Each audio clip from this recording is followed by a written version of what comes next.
You're listening to Staying in the Game, a Plum Dragon Herbs podcast where we have conversations about mindset and techniques for staying at the top of your game. Plum Dragon Herbs provides herbs and D.Jiao to support all types of martial arts training and wellness programs. Our podcast welcomes voices from all corners of the martial arts and health communities. We understand that there are many conflicting martial arts and health philosophies, and our podcast showcases the wide variety of opinions that exist. The views expressed by our guests are their own and do not necessarily reflect the views of Plum Dragon Herbs, its staff, or partners. I'm your host, Janelle Leatherwood. Welcome to our show today. We're so excited to have with us a special guest, David Wei.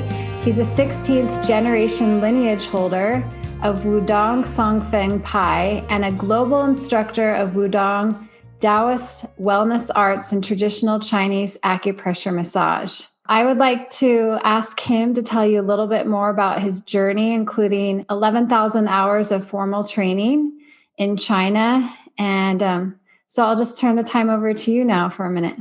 Well, thank you for having me as a guest. It's an honor to jump online and share this space. Thank you for having me.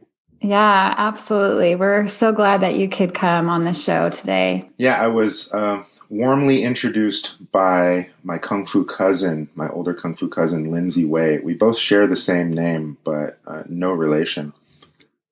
However, we come from the same lineage, and it's funny because every person that I've met that has the exact same Wei surname, we all have a hangnail on our left pinky toe. That is great. I love that. Isn't that bizarre? I just went to a Chinese restaurant the other day, and the guy was like, "Hey, are you the same Wei?" And I go, "I am. Does that mean you have a left hangnail on your pinky toe?" And he goes, "What? How do you know?" And I go, "We are family." But Lindsay Wei is special. She has it on both left and right side toe. Little inside information on my Kung Fu sister there. Sorry, sis. That's so funny. Her daughter has it too. And my son has it too. Really? Oh my goodness. That's funny. Well, tell us a little bit more about your experience and what led you to your journey originally in martial arts. Right on. Thank you so much. Well, I grew up in the East Bay of California. It was a very dangerous area that I grew up in, and I was a gentle giant. I was scared to fight. Even though I'm big in stature, I'm soft in heart. And so I got bullied a lot. I got pushed around a lot. And so I was naturally drawn to martial arts to protect myself and gain a sense of self-empowerment. I did it with any other kid, like Karate Kid days. I'm not aging myself. I'm in my 40s now. Right. And I read that you were born to a single immigrant Chinese mother. And so you probably had maybe more, interest in, being a protector to yourself and to your mom as well. Ish. I was, as you mentioned, raised by a single mother, but she was either busy working or tired. She had to do all she could to make ends meet. And so I actually spent a lot of my time by myself and on the streets. And so, I was very, very well attuned to violence and dangerous scenarios. And it's funny because by the time I got to college, my college friends, they want to go skydiving. They want to go big wave surfing. They want to do all these death-defying things. I think bungee cord jumping was cool back in that era. And I was like, dude, just try to go to school in the morning. That's thrill-seeking enough. Just ride the bus through the hood. That's dangerous enough. So I never took a liking to any of those thrill-seeking things just because I lived on adrenaline as a youth. I was trying to survive. Did you like going to school? No. My school, specifically my high school in Richmond, was a prison, literally a prison. It was completely made of concrete with steel doors. There's not a single window in the entire facility. The only one window was from the teacher's lounge into the library. That's the only window in the entire school. Oh, that sounds awful. There was 20-foot barbed wire fences that contained the perimeter. There's only one entrance in and out. There were metal detectors at that entrance. There were random locker searches, random backpack searches, random classroom searches, random person searches, armed police on duty on campus with canine dogs for sniffing dogs. And yet there were shootings regularly. There were loaded live guns on campus daily. That's crazy. So was this in Richmond, California, or? Richmond, California. That's JFK, crazy. John F. I never Kennedy realized how dangerous it was there. Yeah, during the 80s and 90s, Richmond was top 5 most dangerous cities in the U.S. Granted, it's small. And, of course, you got D.C., you got Baltimore, you got Jersey and Chicago. But those are like really big populations. Mm-hmm. So with regards to crime per capita, specifically violent crime per capita, Richmond was top 5 in the nation. Yeah, that's nuts.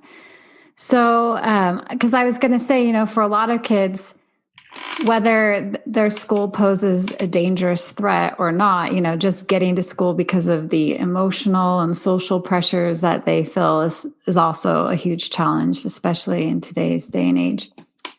But let's go ahead and have you continue on in your story. So at what point did you consider the idea of heading to China? Like, were you much older, or were you still in your teens when you started considering that?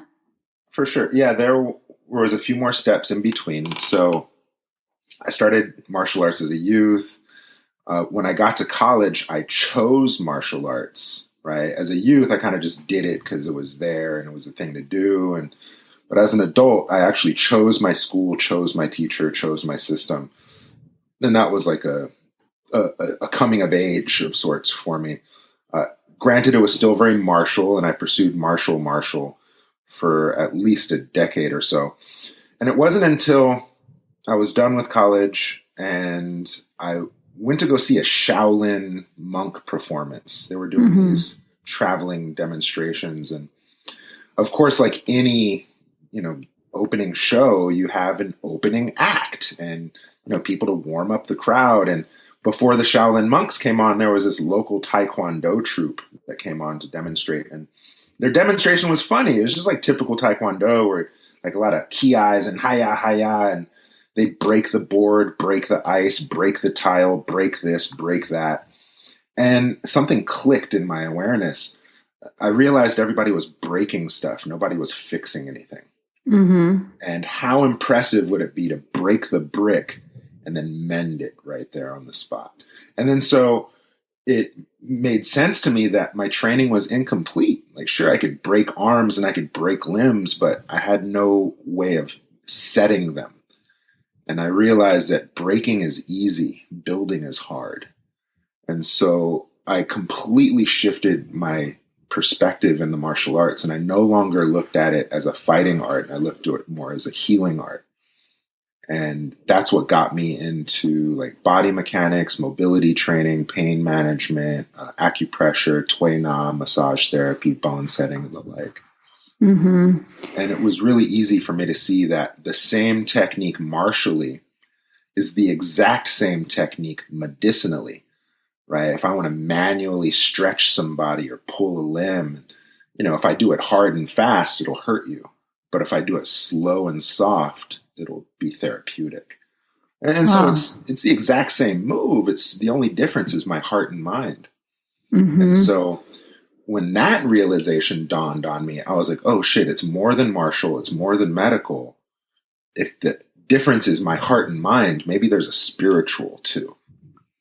And so that's when I realized there was a temple in China, and I saved up a bunch of money to go. And at first I only went for 3 months, and I was heartbroken because it took me 3 years to save for 3 months. Uh-huh. And when I was done with that 3 months, I was devastated. I was like, how am I ever going to come back here and live this dream?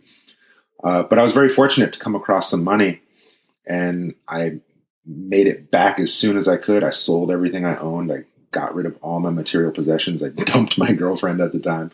Uh-huh. And I went to be a monk. Wow. Mm-hmm. Yeah. So that's when you decided to take a deeper dive into your spiritual journey. Yeah. And what's one direction it took you maybe that you didn't expect? A direction it took me, again, because I'm big, there was an opportunity to do a fight, right? In China at the time, there was this really popular show where they were taking masters of classical systems and having them fight with the system, right? Mm-hmm. Sure, there were Tai Chi fighters, there were Shaolin fighters or whatever fighters, but you get them in the ring and it all looks like kickboxing. And so there was a show where they would showcase martial artists that could fight in such a way that it really clearly displayed the style and the style characteristics. And so, in Wudang Mountain, there is a form called Tai Wu Xingchuan, which is ultimate extreme 5-element of the universe fist. It's a really lofty name for a beautiful style. And because I'm big, they wanted me to be the champion.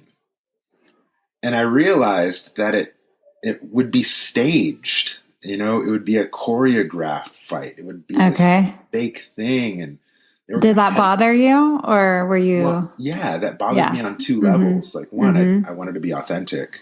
I didn't want to win some staged thing. And two, I had done enough fighting in my day. Like I was raised in violence. And so my master begged me, which is bizarre. My master begged me to fight and I refused. My grandmaster came to my bedroom and begged me to fight, and I turned them all down. And so it was interesting. I went there to cultivate my spirit, and kind of violence still followed me. People wanted me to fight, and it was a fight to say no. But you ultimately stuck to that decision. Oh yeah, I stuck to my guns. Okay, interesting. Did you feel like they respected you for that ultimately? Not at first. Not at first, because more than my master, more than my grandmaster, there's also Chinese public broadcast and Beijing producers that came, and there's big money, and they really had their hearts set on me because I'm Hapa, half Chinese, half white, but I speak Chinese. I have a Chinese appearance. I'm big. They really had their heart set on me to be this star. And when I said no, not only was it a big deal in my lineage, but it was a big deal financially. And they ended up going with someone else, and it just wasn't a successful program. Yeah. So I got in trouble for that. Yeah. Yeah. Well, but that says a lot about your integrity to your own beliefs and what you feel is right. So that's commendable. Right on. Thank you. Yeah. So that was an obstacle for you. Are there any other challenges that you encounter that maybe you didn't expect that taught you something about yourself? There is one instance that stands out, which relates to my clinical experience. When I first started massage training and acupressure, I would always practice on my mom. And my mom, she had chronic shoulder pain, like frozen shoulder, couldn't lift it, couldn't get herself dressed in the morning, couldn't do her hair. And it was just really, really bad shoulder pain. And so I got into the medicine and I got into the work, and I'd give her treatments every day. And I'd have my peers come give her treatments. I had my teachers come give her treatments. And no one could help my mom's shoulder. Wow. She's Chinese traditional, so she didn't do any surgeries or any medications or anything. She just kind of dealt with it. So time would pass, and I'd go through many schools, many systems to no avail until I'm finally in China. And even when I was in China, I studied a bit of bone setting with my blind master. And my mom came to visit me in China. And she got treatment. And wouldn't you know, the shoulder pain went away. And we were so happy. We're like, Mom, you got rid of your shoulder pain. Yay. And, praised my blind master. We're like, finally, after all these years, somebody was able to treat my mom and get rid of this pain. Yeah. But it wasn't till her last day in China where she's getting ready to go back home. Wouldn't you know, all the shoulder pain came right back. Oh, wow. And it would continue to stick with her until she eventually retired. Mm-hmm. And then the day she retired, the shoulder pain melted away. And so this is kind of a roundabout story to say that no treatment, no medicine, no therapy, nothing could have fixed my mom's shoulder because it wasn't mechanical. Right. It was emotional. It was the stress of her job. That's interesting. She didn't relate well with her superiors. And so when she was in China and the pain went away, it wasn't because my blind master treated her. It's because she didn't have to deal with the assholes at work. Mm-hmm. And then the last day of her trip to China, she's thinking about work again. Oh, there goes the pain. And then the day she retires, the pain dissolves and hasn't come back since. And so that was my first insight to healing being a matter of the heart. Right. Not a matter of the body. Yes. That's so fascinating. Yeah. And so now when I see people in the clinic and they come in for chronic neck or shoulder pain, I don't even ask how their pillow is or if the last time they turned their mattress. I don't even ask about any of that shit. Mm-hmm. Like, who's getting on your nerves? Right? What communication is left unspoken? What relationships are incomplete? What burdens are you carrying on your shoulders? What keeps you up at night? Yeah. And I find that when people address those things, a lot of the pain dissolves. Uh-huh. Yeah, that makes a ton of sense. Mm. So what are some things that you think people misunderstand about healing? I mean, I guess that's probably one of them, that their pain could be related to their emotions. Are there any other things that you feel like they misunderstand? Yeah. This is a really interesting conversation. Thank you for asking this question. I think, of course, healing is a matter of the heart. But beyond that, as a practitioner, I don't think my massage, I don't think acupuncture, I don't think herbs, I don't think any of it does it. If I'm to have any lasting impact on a patient or a client or a student, it's not going to be in the technique. It's going to be in the space that I hold. It's going to be in my bedside manner. I say that to say this, like, people could have the absolute best doctor, best medicine, best everything. But if they don't trust the process, or if their heart's not in it, or if they're depressed, the best of everything will amount to nothing. Right. And on the other hand, if you have someone who's ill or injured and no doctor, no medicine, no resource, but if they have strong spirit, strong will, strong determination, purpose in life, I put my money on that person to get through and heal. Mm-hmm. And so when people come to me with their issues and their pains, I don't even try to treat them with technique. I just try to get them to slow down. Yeah. And the idea is slow down and take a look at, like, the big picture of what, like, slow the tempo. Mm-hmm. Consider the average person gets out of bed, hits their snooze bar, and just rushes off to their day, and they don't get a chance to slow down until the weekend, if that. And we keep this kind of frantic pace. Granted, lifestyles have changed since COVID, but prior, 95% of ER visits were stress related, lifestyle induced. That's really sobering. Yeah. Aside from trauma, aside from accidents, aside from shit like that, 95% people go to the ER because of their lifestyle, because of their tempo, because of their habits, because of stress. Yeah. And so if someone takes the time to seek me out for healing, and they take the time to book me for 1 hour session, and let's say they're really good. Let's say they come every week, 1 hour a week. You got to think there's 24 hours in a day. There's 168 hours in a week. do you really think my 1 hour of treatment is going to have any impact on the 168 hours of your poor choices, lifestyle, bad relationships, poor communication skills, bad diet, whatever? Really think my 1 hour is going to do anything?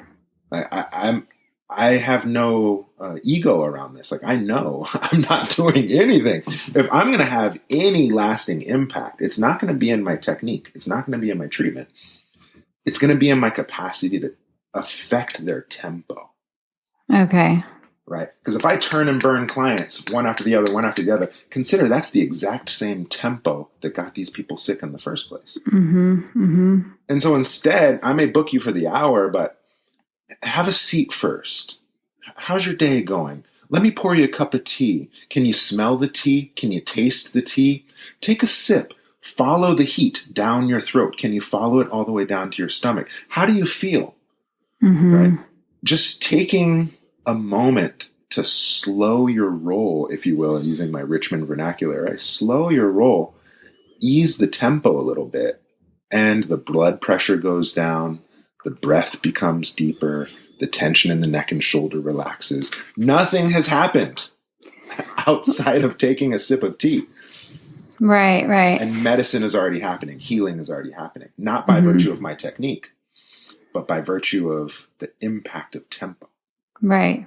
I really like that because I've been kind of studying about that a little bit in regards to just like impulses that we might have to, grab a piece of candy or, just like anything that's like a quick dopamine fix. And like, I feel like the antidote to that is to slow down and to really figure out, do I really want this? Or, what are the reasons why I'm making this choice in my life? And when you slow things way down, your choices are going to be so much more purposeful. Yeah, absolutely. So let's see, when you are meeting with somebody, what is like one piece of advice that you might give to somebody who is seeking healing? Well,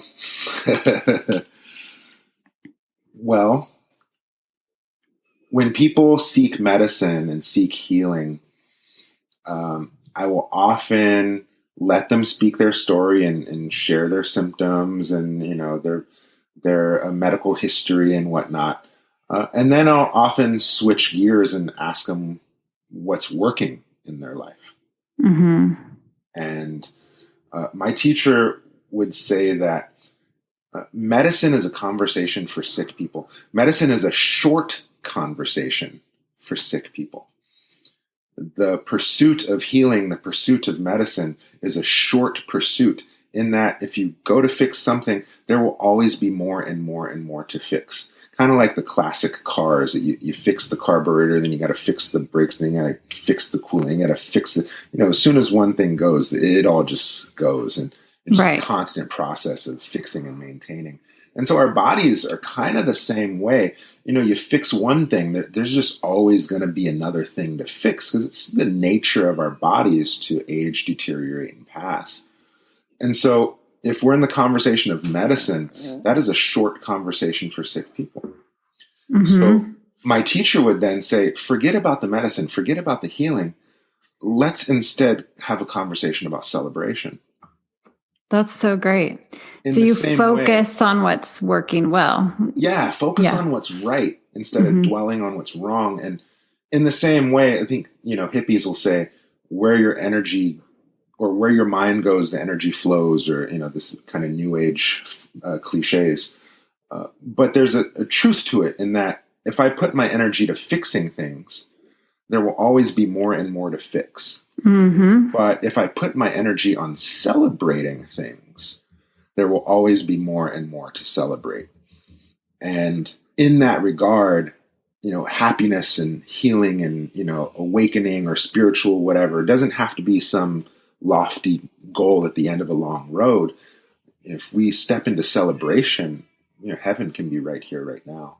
Yeah.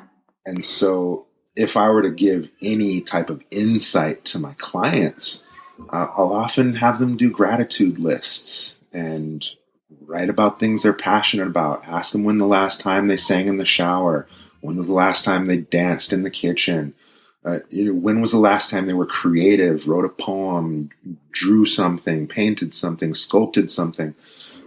Just really getting people into the zone of celebration. Mm-hmm. And it can be amazing what comes from that space in terms of healing and transformation. That is totally amazing. I love that so much. And like, could you even pick one maybe personality trait or strength that someone needs to be successful? Joy. Mm-hmm. Joy. My teacher said, if you can smile, you can heal. Mm-hmm. And I think that ties all the way back into, healing happens in the heart. Having a sense of joy. Another one is having a sense of purpose, like a why. Yeah. I find that people that come to see me, I have back pain, I have knee pain. They just want to fix the pain. Right. But then I'll see a client, they have these pains, but I need to be there for my son. I need to take care of my aging father. I need to be there for my community. When there's something bigger than them at stake, if there's purpose, I find that they heal faster. Whereas someone's just, this knee pain. I got a bad knee. I've had this bad knee for 20 years. It's okay. Well, then once your knee's better, then what? I'll go for a walk. I don't know. Whereas if you ask, what are you up to in life? And, I'm taking care of this, or I'm moving this forward. If there's something bigger than themselves, I find that those are the ones that have tremendous turnarounds. Yeah. So would you say that there's anything in the way that I'm going to use the word treat people in your practice that other maybe comrades don't agree with you about? Yeah, because I don't treat people. Jeffrey Wen, he's a famous master based out in the East Coast. And he said something really profound that I've kind of adopted and put my own spin on. He would talk about the standard doctor is someone that does protocols. Right? You have headache, take 2 aspirin. You have back pain, do that. It's a very protocol, do this for that type approach to medicine. Hit or miss. Yeah. Hit or miss, because 5 people could have headaches, but this person can have dehydration, the other person's staring at the screen too long, the other person got hit in the head with something. So everybody has different headaches, so you can't just give everybody aspirin, right? Mm-hmm. So protocols are limited. Hit or miss. The next step up would then be a healer, the distinction between a doctor and a healer. The healer is someone who can take the protocol and then tailor it to the condition, right? So again, with that analogy, a headache, I'm actually figuring out why you have a headache. And so, if it's dehydration, drink water. If it's staring at the screen too long, go look at nature and go stare off into the horizon. If it's because you got hit in the head, well, we can address that too, right? So yeah. Actually tailoring the treatment to the condition would be the distinction of doctor and healer. But then the next step from that would be like a shaman or a Taoist doctor. And a shaman or Taoist doctor does nothing, right? Almost like I mentioned before, just change the tempo, but really no technique, no treatment. And I don't want to hear your story. I talked about I'll hear your story, but I want to change the conversation to one of celebration than one of victimhood or pain or suffering. Because by constantly retelling your story, you're also reinforcing your story and reinforcing that reality. And so when people come, I try not to do very much intake. I certainly don't try to treat them. I just practice Tai Chi. Mm-hmm. And as a body worker, all my moves I mentioned earlier, they're Tai Chi moves. If I did this same move hard and fast, it would hurt you. But because I'm doing it slow like Tai Chi, it feels good. However, I'm not treating you. I'm just doing Tai Chi. You just happen to be in my way. And it just happens to feel good. you know, if I could put it this way, there's a story called Chronicles of Tao by Deng Ming Dao, and the main character meets a crane master and is fighting with the crane master, and the crane master is just demolishing this opponent. And, you know, in the end, he's looking for insight. He's like, crane master, why are you so good? And he's like, I'm not fighting you. I'm too busy looking good. I'm just posing. You're getting in the way of my pose. That's your fault. You know, I just brush my hair back. I'm not trying to elbow you in your face. I'm just brushing my hair back. I'm too busy looking good than to deal with you. And so it kind of in the same way, I'm not fighting my opponent. I'm not treating my patient. I'm just doing a Tai Chi move. And you just happen to be in my way.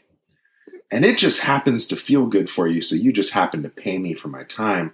But I'm going to be practicing Tai Chi whether you're here or not. And so I'm not treating you. I'm not invested in your story. I'm just training. And you just happen to be in my space. And it's by virtue of that shared space that the magic happens. Did I over-explain that? Did that land? No, I don't think you over-explained that. I'm wondering how people can carry that on when they leave your office. Yeah, well, that's up to the individual. Right? However, with healers, right? I also teach at the Chinese medicine schools here. And maybe you have this experience yourself, or, you know, other people that are in the healing arts. My wife especially, oh my goodness, she treats somebody for knee pain, she'll come home with knee pain. She treats somebody for back pain, she comes home with back pain. It's almost as if the empathy that makes you such a good healer, it's also a fault because it takes on the pain of your clients. Do you have this experience? It's very common.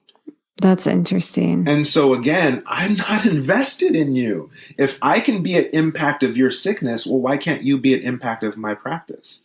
And so with regards to what my clients take away, well, they're going to take away the exact experience that I get from training. Right? As opposed to what I take away with at the end of a shift. I don't want to take your pain. I don't want to take your suffering with me. Right? So I'd much rather, if we're at impact of each other, I would much rather celebrate wellness and create a space of wellness, so you come to my space of wellness and leave with a space of wellness. Yeah. So let's see. I want to give some takeaways to people who are trying to understand like how to practice what you practice. Like, can you give me an idea of maybe like what your morning routine looks like, or your own personal health regimen? Yeah. Well, currently I wake up to my son cooing and kicking me in the face. Aww. It's a very rewarding joy. But yeah, nowadays my practice is really simple. I like to go for a walk in the morning. I like to drink tea. I do gentle mobility, self-movement, self-massage. I meditate. I hold space for guests. My intensity has certainly died down since I left the temple. And I've really just kind of honed in on really simple practices, gentle mobility, gentle range of motion. I sum it down into 3 M's, and this is actually what I prescribe as protocol to my patients. It's MMM, move, massage, meditate. And so I'll move a little bit, I'll massage it a little bit, and then I'll take a moment to enjoy the feeling. And then, like any good shampoo, lather, rinse, repeat, right? Again and again and again. And I take the time to go through my entire body: waist, hip, knee, ankle, toe, neck, shoulder, elbow, wrist, finger. If I can move it, I move it. After I move it, I polish it and pat it. After I polish it and pat it, I enjoy it. And then I move on and move on. Very, very simple practice. And it's a protocol that I saw my teacher in the temple apply. You figure people come from all walks of life with all hosts of issues and pains. They come see the great master on the top of the mountain, like, Sifu, come fix me. And person after person, time and time, I see my teacher use the exact same protocol.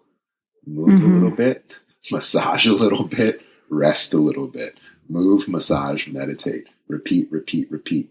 If there's any pain, if there's any limitation, if there's any struggle, go a little bit smaller, go a little bit softer, go a little bit smoother, and it'll be safer. Slower, softer, smaller, smoother, safer. Yeah. Would you say that there's any like training hack that you implement in your life or that you would share with others, or does that just not mesh with you? Like, no, there's no like little quick fix or anything I implement. Clinically, I do have a bunch of those little hacks. I don't know if I'd be able to speak to them verbally. I could absolutely demonstrate them perhaps at another time when we have video on. But I absolutely have treatment hacks or parlor tricks that can give people a quote unquote instant result. But they're often fleeting. You know, if you get it fast, you lose it fast. And so, you know, again, I was at monk or lived in a monastic academy for 5 years. And so we didn't believe in kind of intensities and boot camps and, you know, weekend warriors. Like, we did the exact same thing every single day. 2 hours before breakfast, 3 hours before lunch, 3 hours before dinner, another 2 hours at night, easily 10, 12 hours a day, when most people don't even get 3 hours in a week. Yeah. And so if there's any hack, it's get the repetitions in, right? 3 to 5 repetitions will move the blood. 3 to 5,000 repetitions will build a habit. 30 to 50,000 repetitions will make it fluent. And 300 to 500,000 repetitions will give you ownership. And so I would say if you want the results, you got to do the work. Do it again and again. Yeah. So I want to ask you, changing topics a little bit, like if you've mentioned like some of the people in general who've been important in your life, who would you say has been like your most important mentor? I think we maybe touched on that a little bit. Right now, currently, my most important mentor would be my son. He's really touched my life and given me a new depth of love and hope. You know, he's really broadened my emotional space, and I didn't know that I could love like this. I didn't know that I could wake up so excited to see someone and have someone so excited to see me back. And, you know, to tie this back to my roots, growing up in Richmond, you know, all by myself on the street, you know, my dad was Too Short and Snoop Dogg and E40, and, you know, being married, much less having children, is the furthest thing from these rappers and musicians. You know, I was influenced by that culture. And so I never thought of being a father. I never thought of being a husband. It never was attractive to me as a youth. And yet now that I'm of age and I've kind of matured and stepped into these roles, oh my God, what a joy. How ignorant I was, you know, how stupid I was to neglect myself or, you know, shy away from such a rich human experience of you know, partnership and parenting. Yeah, that's amazing that you've had such a journey that's brought you to where you are now. And as a mother of 4 of my own, I can, attest to the same thing, that my kids are my teacher right now, you know, for sure. And they've definitely broadened my view on life and compassion for others and everything. Oh, for sure. Yeah. He's teaching me how to breathe. You know, I see him take full belly breaths. He's teaching me to be coordinated. I'll see him reach with one hand, but his opposite foot also reaches too. So he has like this harmony of heaven and earth, you know, upper body, lower body connection. When he breastfeeds, his entire body suckles. It's not just his mouth that puckers, like his fingers and his toes also go too. And so it's his entire body is, integrated and connected into this present activity that he's doing. It's really fascinating to observe. And complete surrender, complete trust. Like when I pick him up, he goes completely limp and he'll just go wherever I take him. And, just the level of trust and the level of surrender and I'm vulnerability. Like I'm learning so much from observing my son grow. Mm-hmm. That is so true. It's amazing. Like just to be present and in the moment. Like we can definitely learn that from little children. How old is your son? 7 months. Oh, that is the best stage.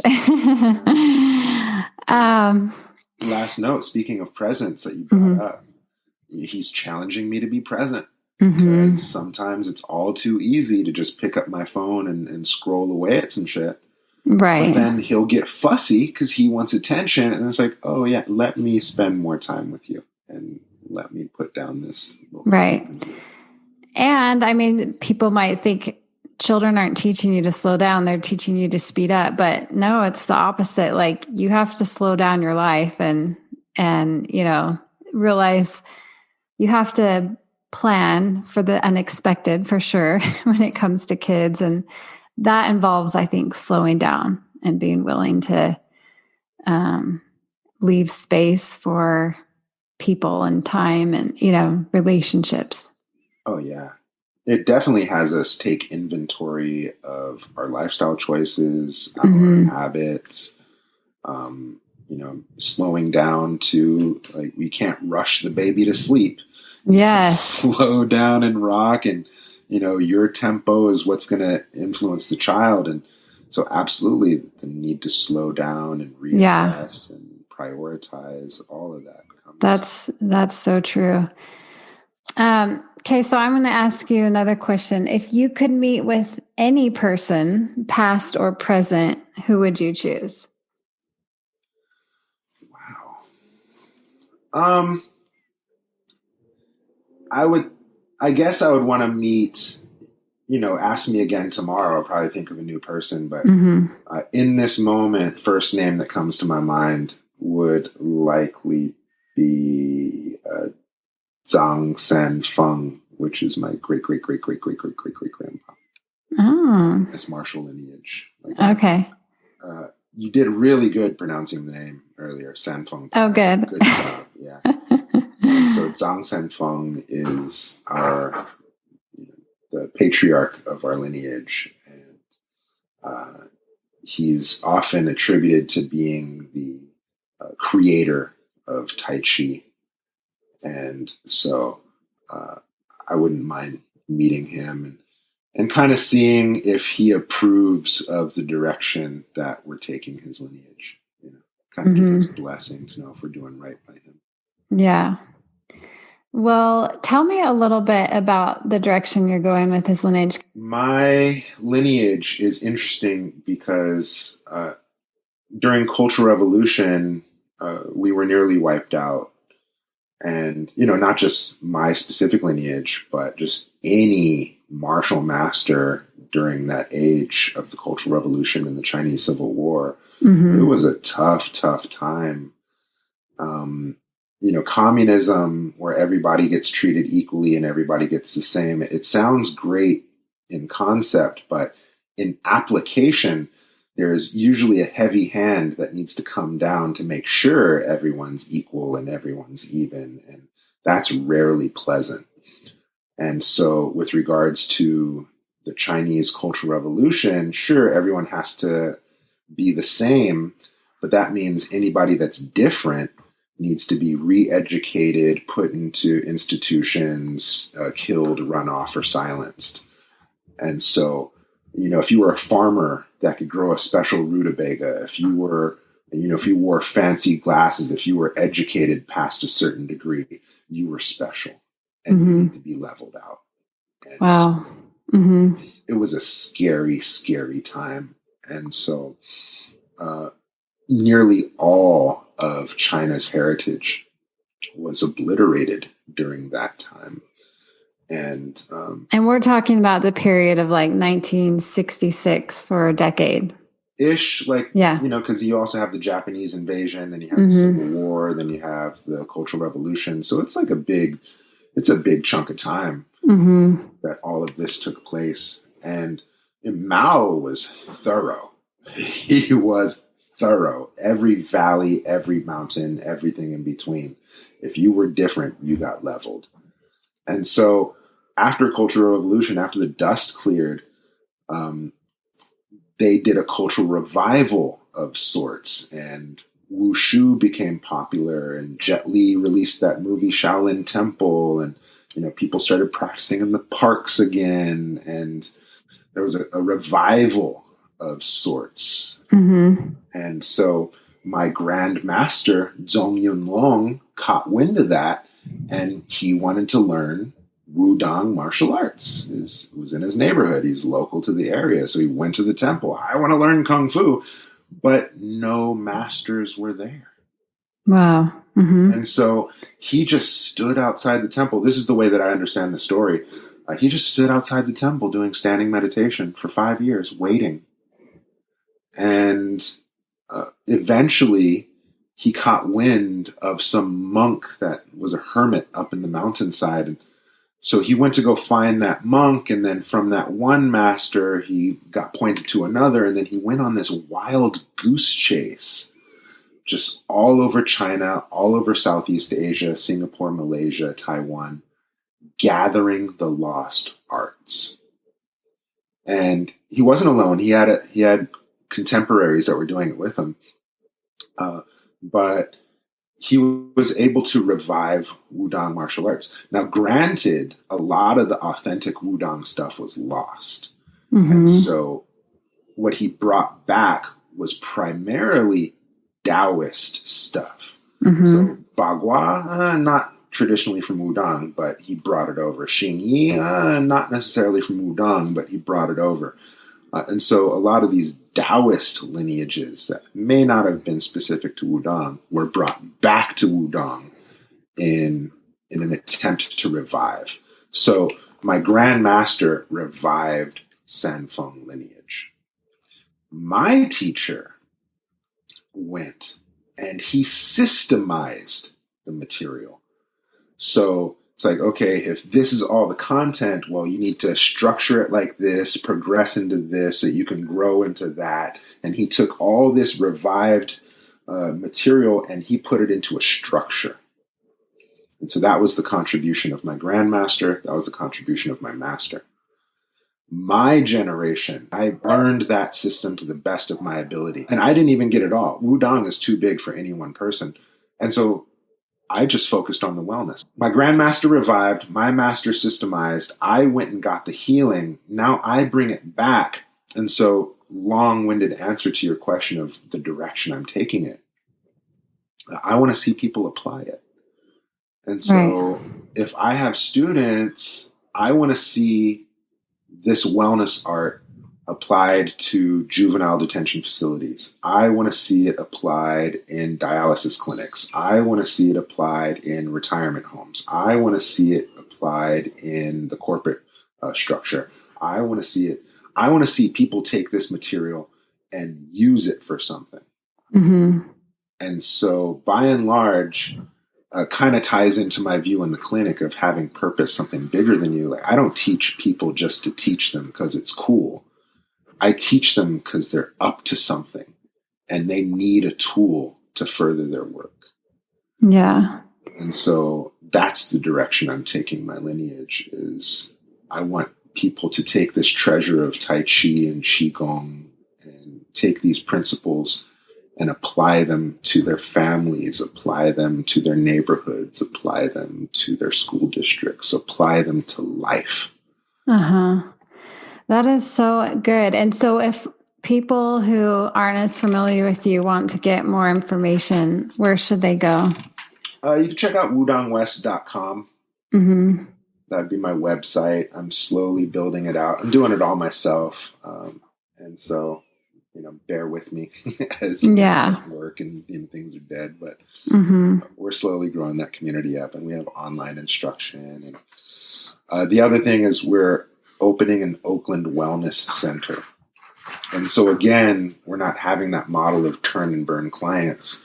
It's, come over, have tea, do some movement in the garden, sit in the library, get a treatment, have some porridge. We'll have a saltwater pool and a sauna. And so it's no longer this treatment turn and burn clients. It's an excursion. It's a lifestyle therapy where you go and you not only change your tempo, but you give it a chance to set so you can leave, and maybe that tempo will carry on through your week. And this is how we intend to change lives, by changing the pace. Yeah. Oh, I love that. That's great. Hey, before we wrap up, in your practice, you talked about some of what you do and some of what you don't do. You said do. I was wondering, how does Chinese medicine play into your practice? And I know we sent you some of Plum Dragon products to try as well. Yeah. I have two answers for this. One, TCM is bullshit. And it's a big lecture I have when I teach at Chinese medicine schools. It's not traditional, it's not Chinese, it's not medicine. But specifically about these Plum Dragon products, I have used them in my clinic. And I have to say, I like them. Okay. When I got them initially, I had my reservations, just because, I'm skeptical by nature. And so, I got the product and I found that it was a bit watery, right? I'm used to my topicals being a little bit denser or heavier. And yet at the same time, when I started using it, I realized that the wateriness was actually a good thing, because it really helped the client uptake the medicine, right? I just had to barely rub it in and it just absorbs immediately. Right. And so, what I consider... Do you mean like it's more liquidy than like a serum? Is that what? Yeah. The viscosity of it. I'm used to my salves and my topicals to have a little bit more density. Right. But then... but the main base is alcohol, and so I didn't want people to think it's like watered down, but you were talking about the thinness of it. Yeah. And so when I've made them myself, or if I got them from other places, I prefer the tactile thickness. I prefer a little bit more viscosity to my topicals. However, in giving your product a shot, I found it to be a little bit more watery. And I get that it's an alcohol. There's no water in it. But because it was lighter in that way, it really allowed the absorption to happen immediately. Yes. Whereas if I take a fluid that's a bit thicker, I really got to work it into the skin. But with this, it absorbed immediately and gave instant result. So that's one thing. What I thought was a weakness actually turned out to be a strength. Okay. Thank you for sharing that. The other thing that I quite like about the product is I'm a geek for the smell.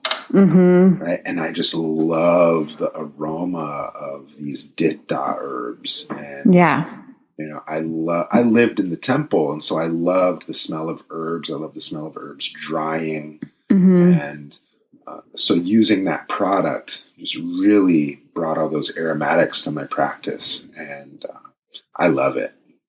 Well, good. I'm glad that we had a chance to get our products into your hands so you could try it. Yeah, twist my arm and more. Sounds good.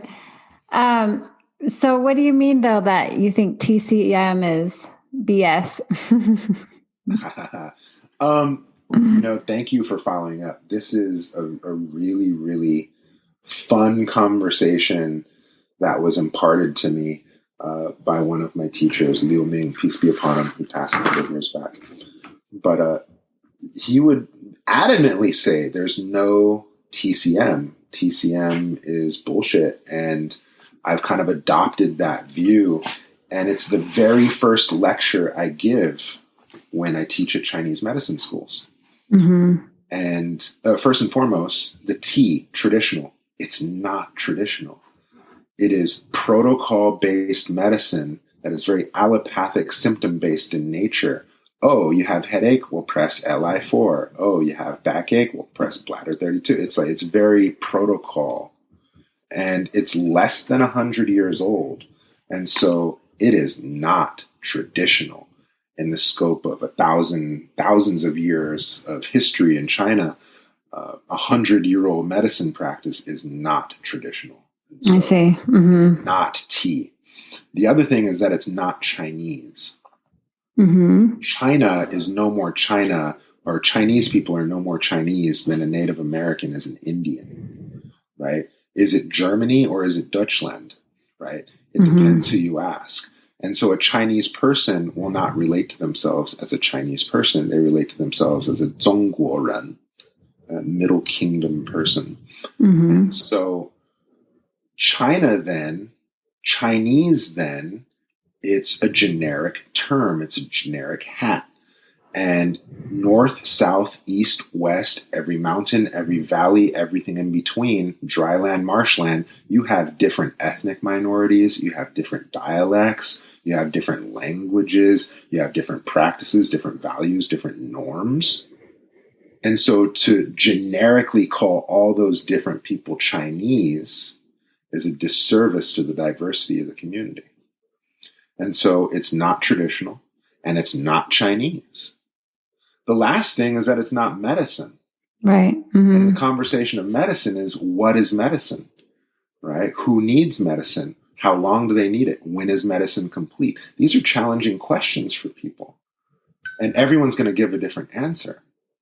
Now, the way we practice medicine in our common era, idealistically, it may rub people wrong, but consider that the way medicine happens in our common era is that medicine is just there to get you back to work.